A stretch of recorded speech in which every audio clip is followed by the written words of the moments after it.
Hi, everyone. Welcome to another episode of the Black Real Estate Dialogue podcast. Very excited for this episode today. Here with me, I have Jeremy Taylor from Shreveport, Louisiana. Jeremy, thank you so much for joining us today, man. Oh, thank you for having me, Doc. For sure. So first, just give us like a general overview of who you are and what you do. Well, my name is Jeremy Taylor. I'm a real estate investor full time down here in the Shreveport, Louisiana market. I have 3 kids, beautiful wife, um, and we just down here making moves basically. I started real estate maybe 3 years ago. Um, got into it, I just jumped into it, and didn't do my proper due diligence, but mistakes make you great. So, a lot of lessons learned on the way, and now I'm on up and up, and everything is on the up and up. So that's pretty much. For sure. And what was your childhood like, and what did you see, or maybe what didn't you see that shaped your view of building wealth? My childhood was pretty rough. Um, I come from a family of 8. I'm the knee baby. Um, Typical project living. Well, we had a project house, but outside the projects. The way it was set up. We kind of moved around a lot as a youngin. My brother Hot Dog, that was always a safe place. We could always go to. I'm not gonna say we didn't. We had what we needed. My mom, she was self-employed. She cleaned houses, provided a great lifestyle for us. But you know, things could have been better. So I mean, growing up, I knew I wanted more. My mom always preached to me, hey, there's more. Go for it. If you see opportunity, go for it. Don't ever settle. And so I took that. I went to college, got a 4-year degree, criminal justice. Then I ended up getting a master's in criminal justice as well. Um, Ended up not getting a job in anything that I, went to school for, and started teaching. I taught for 3 years, and then I got into the mental health. Mental health was something that I couldn't see me doing long term, and I had oddball jobs like Coca-Cola, um, different other little old jobs, and so I knew that I wanted more. And I had many business ventures. I did trucking, lawn service, landscaping, tried to do irrigation systems. I pressure washing. I pretty much did it all as far as an investor standpoint. But I knew that I needed something that was concrete, and then I looked into real estate, and that's how I got on that journey. I knew that assets over liabilities meant more, and real estate pretty much things go up, more so going down. So. For sure. And tell us about your beginnings in real estate. I know earlier you mentioned that you made some mistakes in the beginning, but that they helped you to move forward. So can you talk to us more about what the beginning was like, real estate wise? Yeah, so when I first got in 2016, fall of 2016, it was really spring of 2016, I applied for an adjudicated property. And a lot of people don't understand the adjudicated way. A lot of people think that you get the clear title to it when you actually don't. And so it was a situation where I'm not going to say that was a mistake, but it was a lesson learned. So I got into the adjudication deal. It dropped through, and then I applied for another adjudication in the fall of 2016. It went through. Closed on my first adjudicated property. Um, I guess winter of 2017. It was like January, February. And so when I closed on it, I thought that I was getting a clear title. Tried to take it to the bank, and they shot me down because we couldn't leverage it. You couldn't get title insurance and different things of that nature. So I had to hunt. Like I say, not doing my proper due diligence and homework.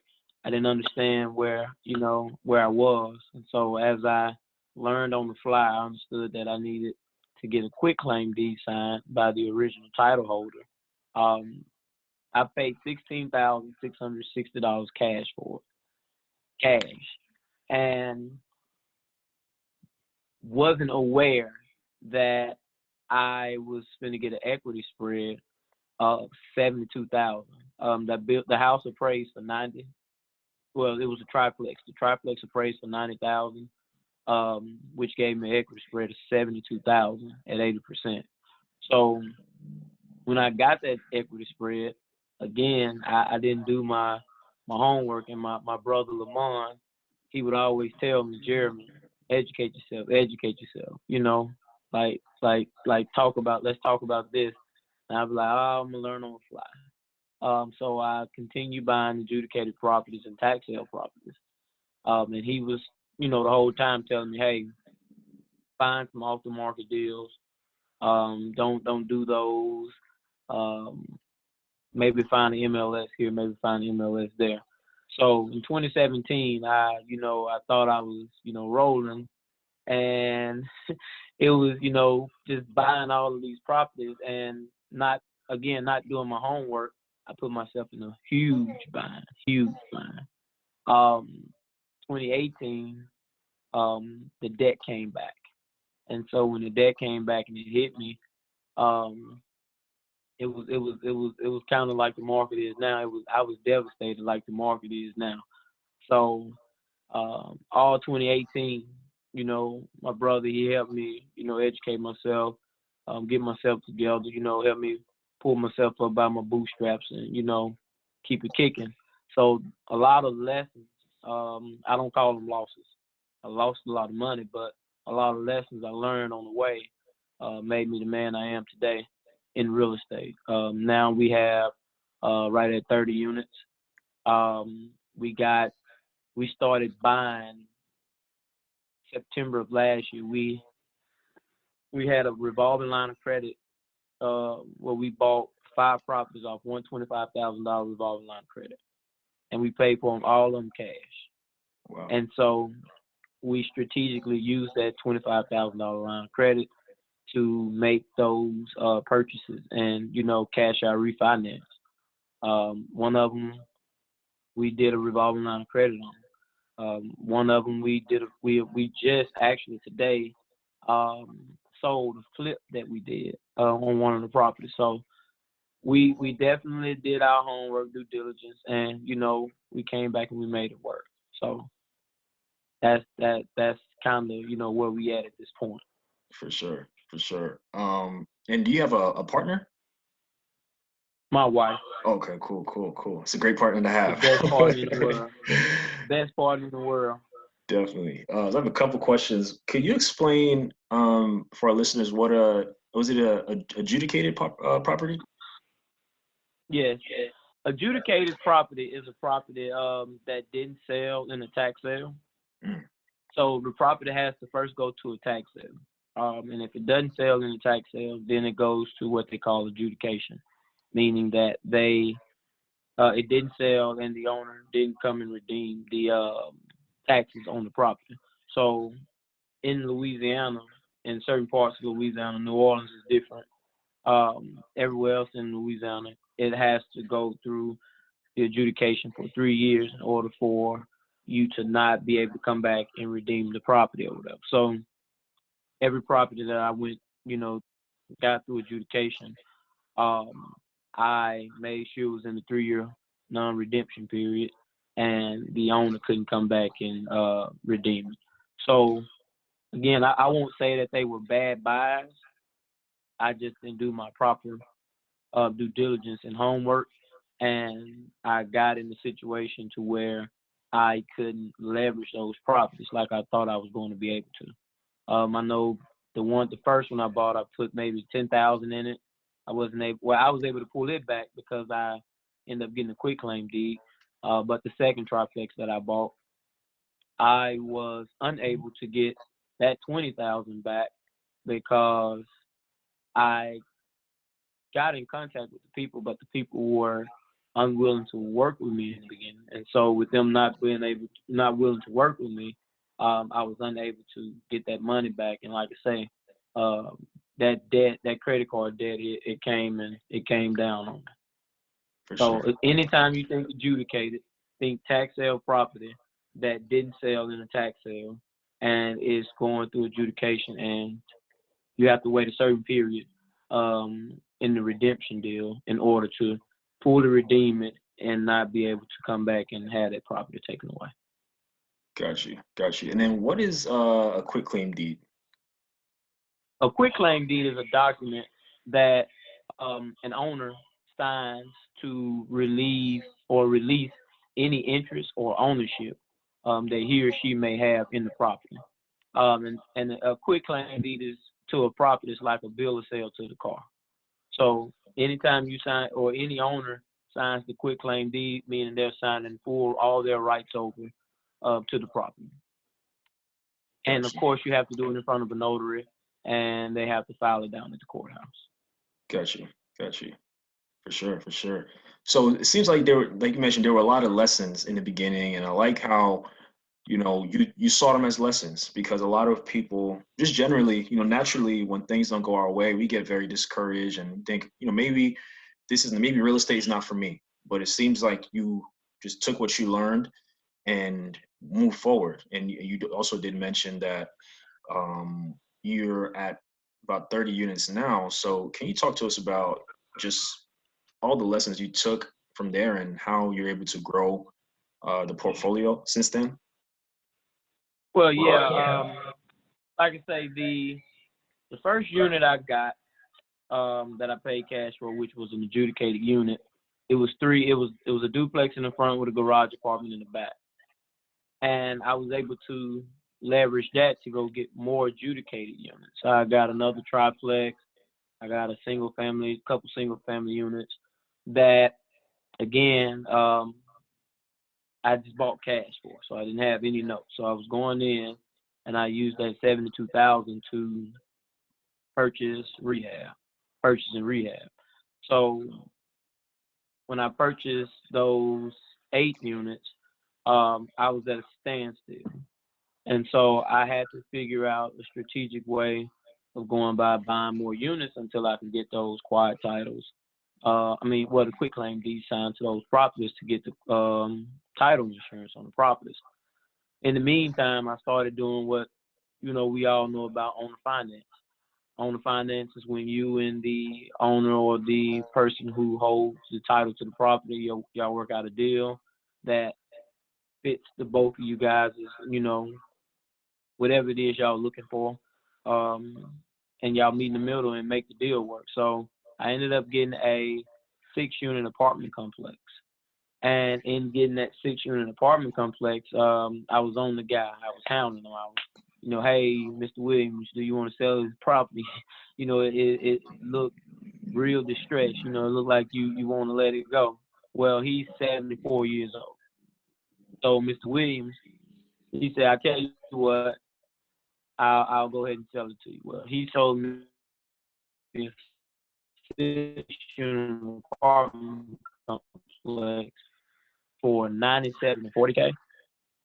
So that was a great deal. The interest rate he gave me on it is at 3%. So I wouldn't take that to the bank and really refi it yet because it was fully occupied, 100%, and it was bringing in $2,100 a month. Could you walk through that again? The internet kind of went out a little bit. Oh, it's okay. I'll start back at the owner finance. Mm-hmm. So I started finding deals, and I started doing deals, owner finance deals. Owner finance deals is when you and the owner or the title holder, you guys pick up the property and you guys construct a deal that works for the both of you. And so I ended up talking myself into a 6-unit apartment complex. We purchased it for $97,000. The building is actually worth like $245,000.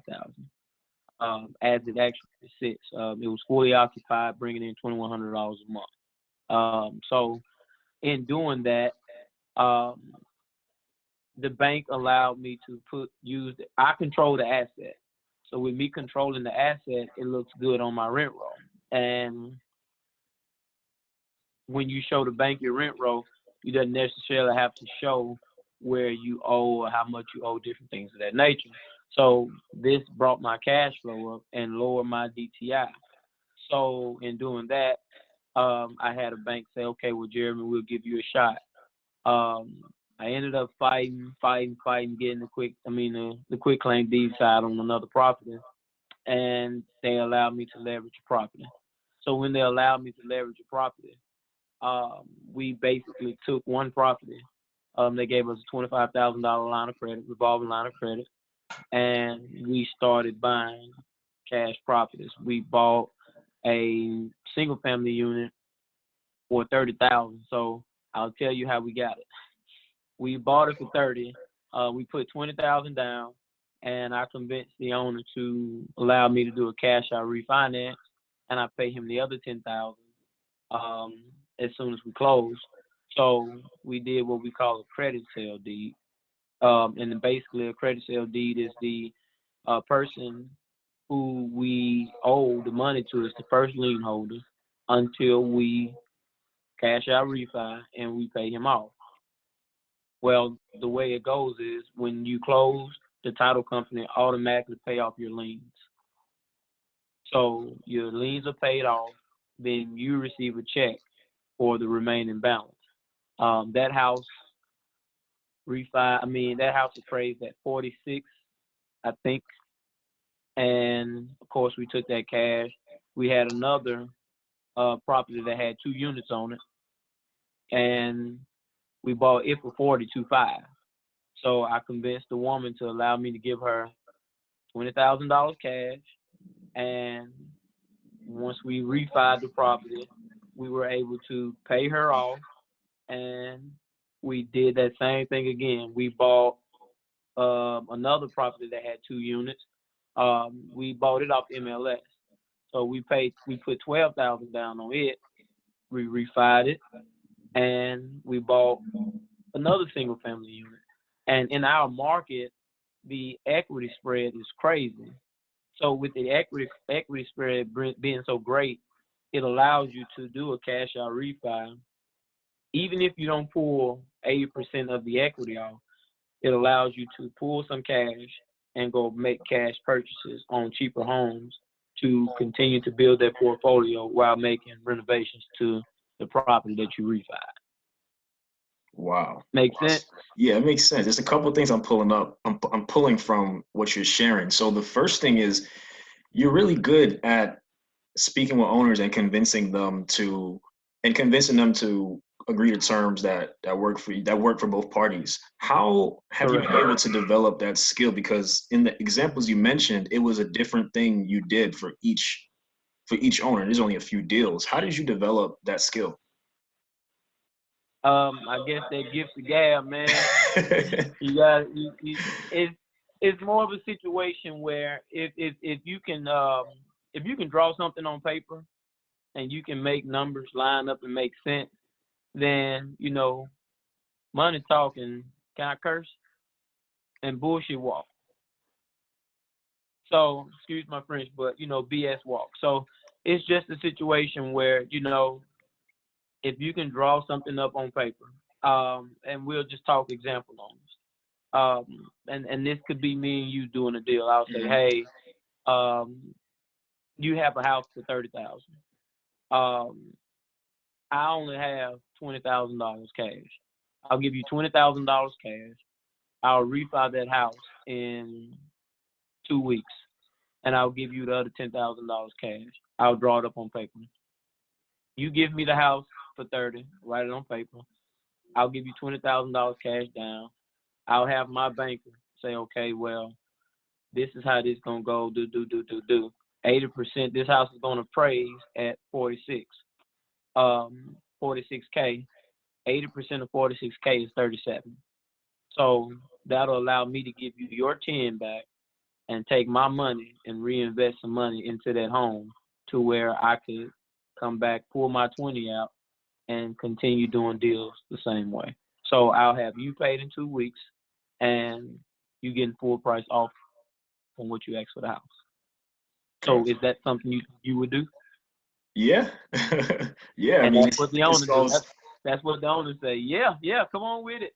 because a lot of times when you know you don't have the cash up front, give the owner, exactly what they ask for. Don't go in and really negotiate it, especially a $30,000 deal that you know that's going to get appraised for way higher than what they're asking for. So you do your homework, and you go in and say, okay, hey, I'll give you 30. Let me give you $20,000 down. Who gonna walk away from $20,000?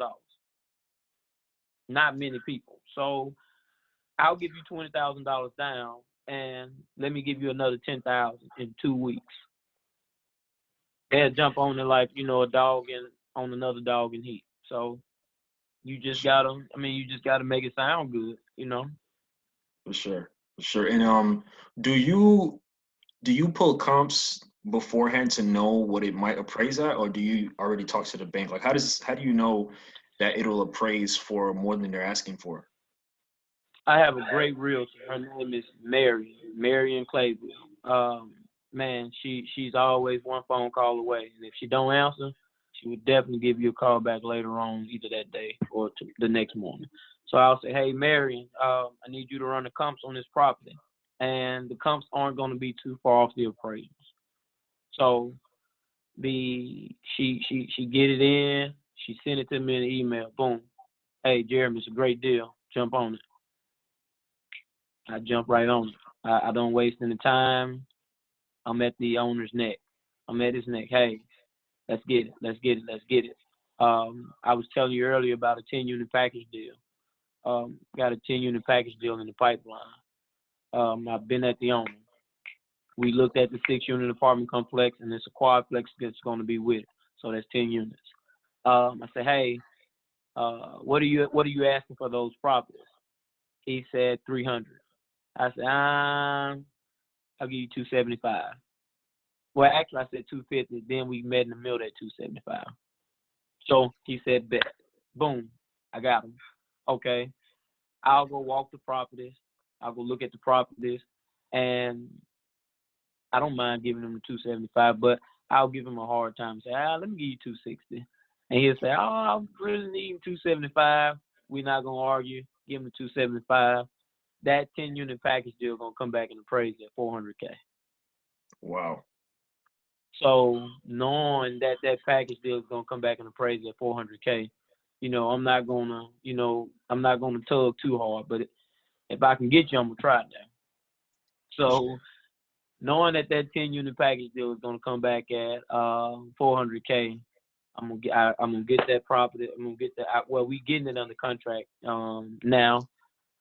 We plan on getting the appraisals done, and we're gonna close that deal.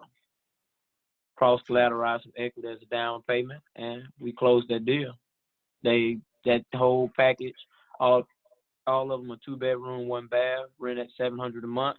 You do the math. About you said 10 units? 10 units, 700 a unit. That's $7,000. That's And pretty good. I think the note on it was gonna be like 1,400. Wow. Yeah. That's pretty good. It's a nice spread. That's dope cash flow. So why play with it, Yeah. And a lot of times, I'm not gonna say owners don't know what they have, but they don't care to deal with it, so they just say forget it. Tomorrow, oh my God, I forgot today. I was actually supposed to go look at a 4-unit quadplex today for $159, and it's gonna appraise at $250, $275.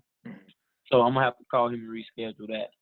So what's gonna happen is the quadplex, he has it listed at $159. Mm-hmm. It's gonna appraise at $250, $275. It's fully occupied, but the rents are kind of all over the place. I kind of don't like acquiring tenants. If I can buy it empty, and bring in my own tenants, I'd rather do that. But it has great cash flow, $600 a unit. No, I'm sorry.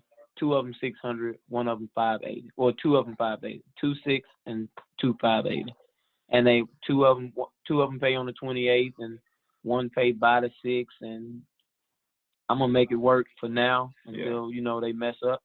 But how come you don't like inheriting tenants? well, they kind of be in the system with the old landlord, and the old landlord may be a little bit more lenient than I. Yeah. I don't know who can be more lenient than me because I'm definitely soft. I try to be a pit bull, man, but I'll be soft as tissue paper. And I just, I don't know, man. When you inherit tenants, man, they don't confront landlords about issues that already be there. They'll confront the new landlord. So when I go in, I fully renovate everything it is needs to be renovated. New plumbing, new electrical, new roof if needed, new floors, new paint, or if the wall need tape and floated, we make sure we tape and float all cracks, fix any sheetrock holes. I want to go in and do that. So me going in and doing that, I feel I need to raise the rent maybe $25, $50. And, some tenants aren't comfortable with you coming in raising rent immediately. Mm-hmm. So now you got a problem. Right. That makes sense. And how do you find motivated sellers? How do you find your deals? Driving for dollars. Tell us Driving for dollars. You get in that car, man, me and my wife, we might go out on Sunday evening and say, hey, let's go find some distressed properties. If she off, we'll ride, we'll look, we'll write that address down. True people search. We'll look up the property address. If it's under an LLC, we look up the LLC on the state website. We find who the owners are. We go to True People Search. We find that owner. Once we find that owner, we call them. We hound until you say, hey, look, I don't want to sell, or hey, okay, let's look at your deal. Let's put your deal on the table. So driving for dollars, that's pretty much my way. Right. Nice. And how do you get the bank to refinance so quickly? I know some people mention, it needs to stabilize for a little while, but how do you get to a point where the bank will refinance the home after just a couple weeks? Make the numbers make sense. Yeah. And if the numbers make sense, man, that bank ain't gonna hold back. My banker that I'm dealing with now, he's young, motivated, great guy named Jonathan, man. Bank of Montgomery. Shout out to Jonathan. Big shout out to Jonathan. Jonathan, when I tell you he's in a situation where he just say, hey, let's do it. So anything I've brought to him, he say, Jeremy, let's make sure the numbers make sense first. If the numbers make sense, we send it to underwriting. Underwriting going to get back to Jonathan within hours or 24 hours. And once underwriting get back to him, we order in that appraisal. Appraisal usually come out, check in within 48 hours. Once he set that appraisal and they come back, 3 days. 3 days, we close. 3 days from the day that the appraisal is submitted, we close in that refi. For sure. So that's just how he rolls. And with him rolling like that, hell, you can't find a better banker right now, baby. For sure. It seems like you have a nice formula here. You find the distressed properties driving for dollars. You call the owners till you get them. You propose a good deal. You have the bank. You have financing, all that stuff in place. It sounds like you have a pretty good formula. Is owner financing, would you say, is your primary strategy that you use these days? Secondary. Okay. What's the primary one? Buying cash.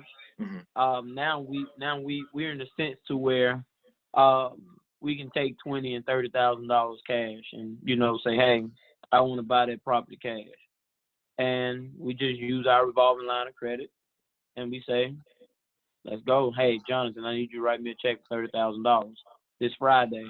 We got a duplex that we buying. Jonathan, I need you to write me a check for $28,000. You're gonna write the check. We're gonna close at 3 p.m. Easy. You find the owner with a distressed property, say, hey, what are you asking for that property? They may say 40,000. Let me give you 30. I'll give you 30 cash. We close in 2 weeks, and we be done with it. Now, if it's something like the 10-unit package deal, where he say 275, of course, it's more of it's an equity play plus cash flow. So you winning in both senses right there. So now just go in and you fix them up and you make them right, and you good. So not tripping or not losing any sleep over that at all. Um, and you just basically distressed deals are some of the best deals. Right. Right. Foreclosure. I was telling you earlier about triple netting.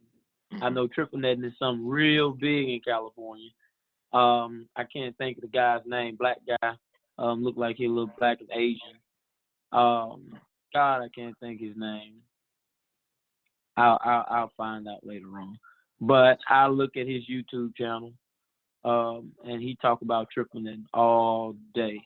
And triple netting is a great retirement setup. Like if you that's something that I really want to get into. So we found this 3-story building, And what is 4,690 square feet. Huh? Can you explain what triple netting is? We haven't had a guest with that experience yet. So if you could give a, I guess, a brief definition and then get into it, that would be great for our listeners and me who are not familiar with it.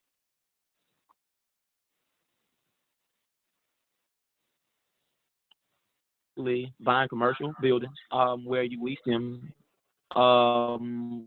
and the person you're leasing the building to is responsible for everything that goes on within the building, the structure in the building. They go inside, they fix the building to their liking. They sign usually between. Give me 1 second. Okay. Acting up today, man. Got it. Could you start that part over? As far as triple netting? Triple net, yeah. Okay. Triple netting, I can't tell you what the 3 N's start with or what they stand for. But triple netting is basically buying commercial, responsible for the 4 walls and the roof, the structure and the roof. So with you being responsible for the 4 walls, the structure, and the roof, the person you're leasing the building to is responsible for everything inside of the building. And I do mean everything. They're also responsible for insurance and taxes. So basically, you're responsible for the note on the building. So only overhead you got is the note on a commercial building, and everything else is straight cash flow. So this building we're looking at, again, like I said, it's a 3-story, 4,600 square feet, 4,690 square feet building, and we've got them down to 120,000. Well, as the building sits, it sits at 250K. Triple net leasing is appraised based off of cash flow. The building per square feet, you're looking at $14 a square feet. And that's annually. Let me say that annually.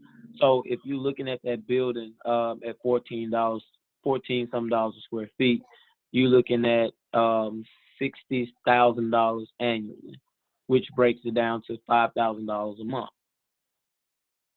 Wow.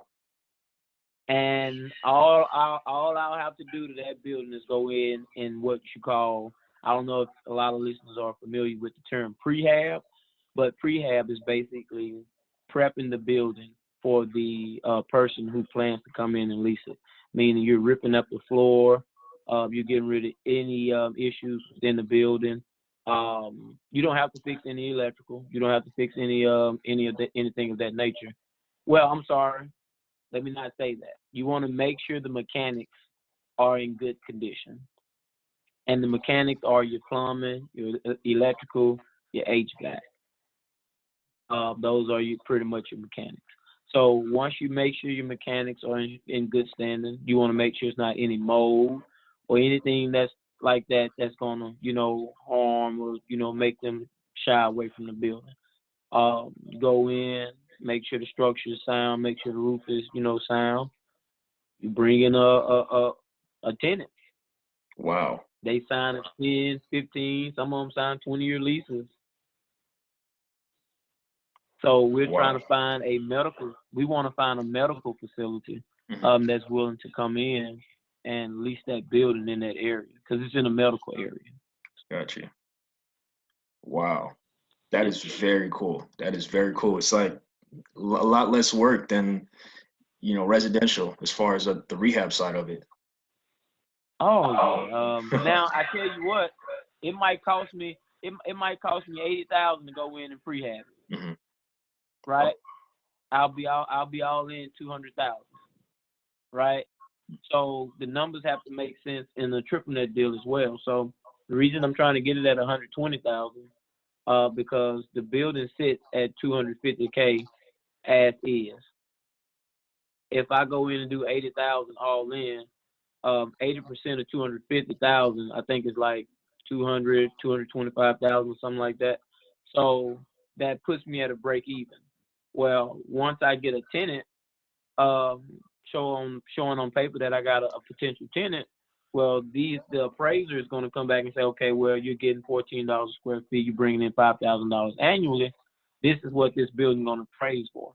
So if that building appraises, which we know is going to appraise at 400,000 plus, then I'm putting another 200,000 in my pocket on the back end because I'm gonna refi it and I'm gonna pay the note on a 4,600 square feet building, $4,000 mortgage. I don't mind paying that mortgage. That mortgage ain't gonna be nothing but $2,000 a month. And it may be cheaper than that because the rates just dropped. So now we're looking at doing it at a 4% and not a 5.25. Got you.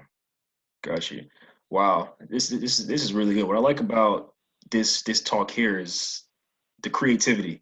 With every asset class, it's just a lot of creativity, and I just keep thinking about in the beginning. You kind of fell on your face a little bit. You kind of dove in and didn't do your due diligence, but now it's like you have, as we're talking, exactly what's supposed to happen at every step, all the projections, all the numbers, and you have people in place so that you won't make those same mistakes you made in the beginning. And then, since then you've been rolling, it seems.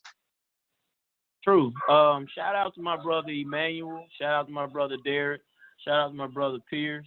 And again, shout out to my brother Hot Dog. We all have these calls. We talk. We speak.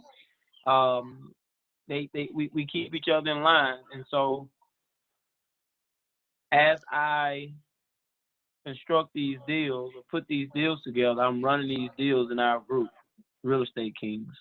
I'll run these deals, say, hey, does this make sense? Well, I know Hot Dog is going to make sure I've done my proper due diligence. I know Derek Johnson is going to question every corner. You got to have your biggest critic. And he's definitely one of our biggest critics in the group. I know Pierce, he do a lot of the hands-on work, so he can always tell me what it'll cost to go in and do whatever it is. Now, I have GCs that I deal with. Shout out to Justin. But, it's good to have somebody within the group that's going to, help make sense of it. And Emmanuel is the guy that's going to listen to it. If it sounds like a good deal, he going to tell you straight up. Don't sound like a good deal, he going to say, I ain't feeling that. So, you got every avenue covered within the group. So that's, shout out to my bros and, we make it work. For sure. Can you, I think it's great that you are surrounded by people who are doing the same things and who can give you different perspectives. And I think that's very important because, a lot of times our people, we don't like hearing from people. We don't like being critiqued. We don't like receiving feedback from people who have our best interests at heart. So I think it's very good that you're at a place where you can receive information and feedback. And as you mentioned, it's helped you to spot good deals. It's helped you to start to notice things and to grow to where you are now. True. Now let me also mention this. My wife can also be my biggest critic at times. I'm not a no type of person. I'll never say what you can't do.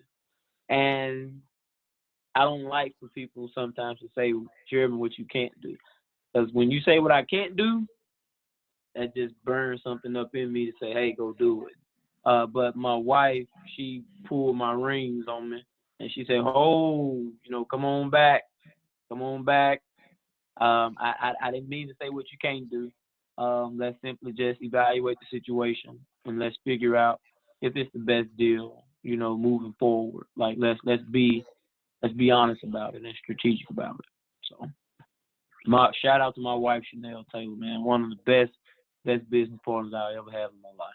For sure. For sure. And how involved are your kids? I'm not sure how old they are, but how aware are they of what's My happening? my kids are my son. My son is 4. My oldest son is 4. My daughter is 2, and my youngest son is he'll be 11 months on the 20th. Man, they are actually who I push for me, but Lamont to tell you, man, like, and a day go by, you don't see me with my kids or hear my kids behind me, and we all ride when we drive for dollars. And if my wife is at work, my kids are with me. We on the project site. Hey, what's going on? And I teach my kids about assets, liabilities. What to look for going forward in life. Like, this is the family business. So my kids, they are who I do this for. I tell people all the time, like, I don't have to see a red cent off of it right now. Just let me live long enough to be great and my kids prosper from it. So I love them. They're my babies. For sure. For sure. And then are you mostly investing in the Shreveport area? Currently, yes. I'm looking at some structures in Monroe. I'm waiting to dive off the deep end in the Dallas Fort Worth area.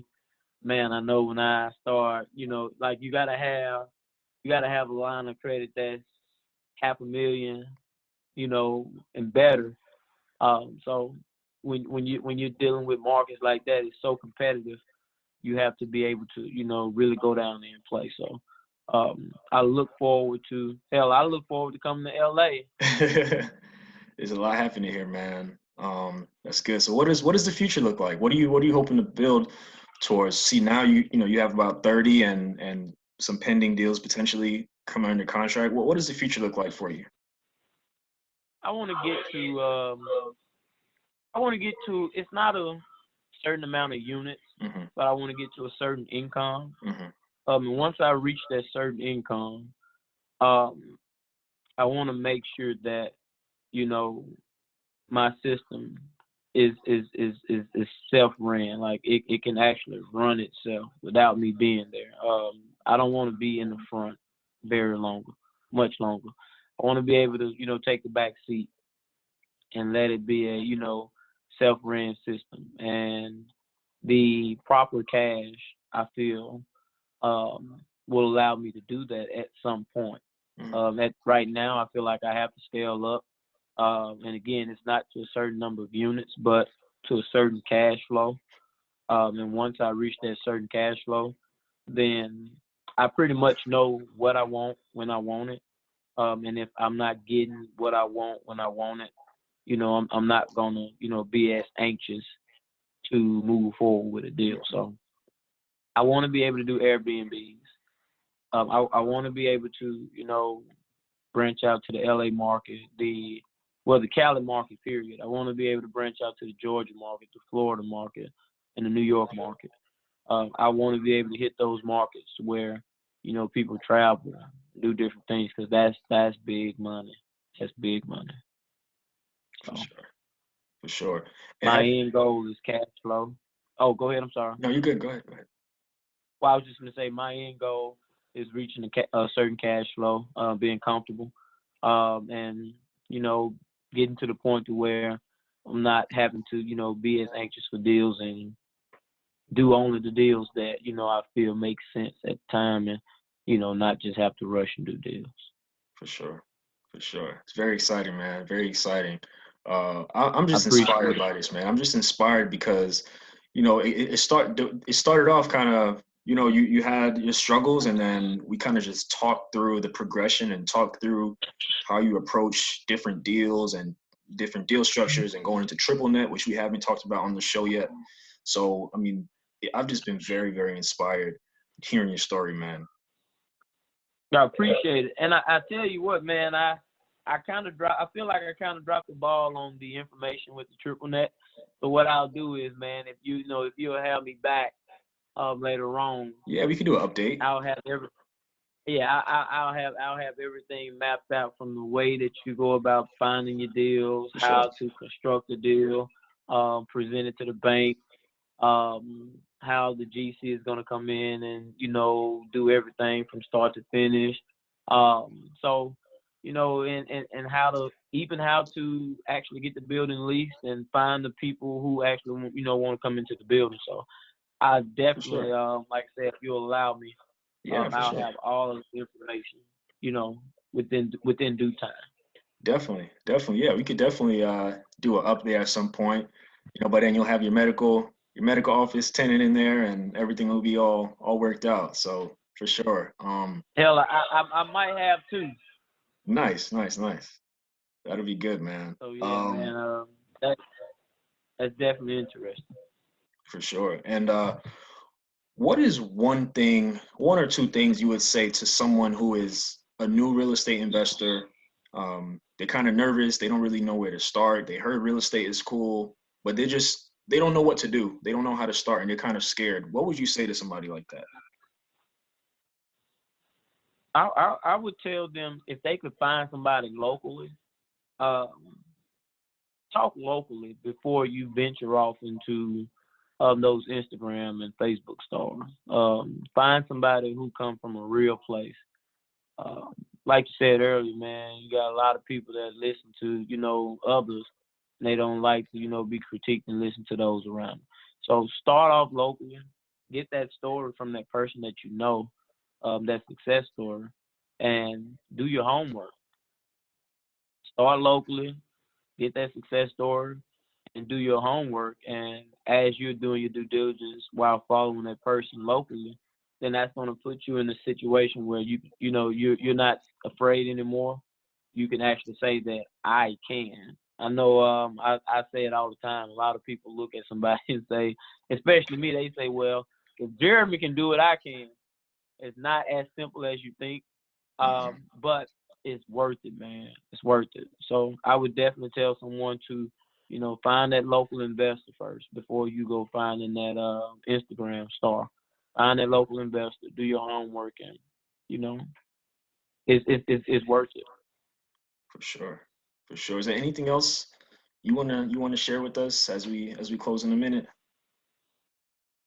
Moving forward, man, if you haven't learned anything from this coronavirus whole deal, man, you have to have a backup plan. And I'm not saying that real estate is the only avenue.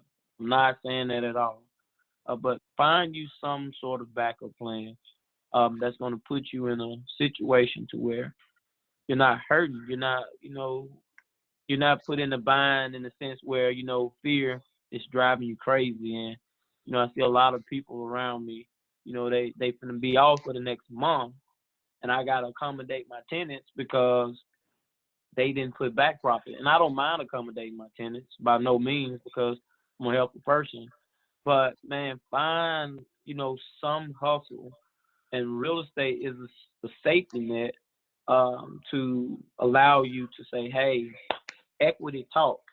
Everything else, is going on out the door. So when you got something that you can go pull a couple dollars from, man, jump on that. The market is wide open right now. Jump on that. Like,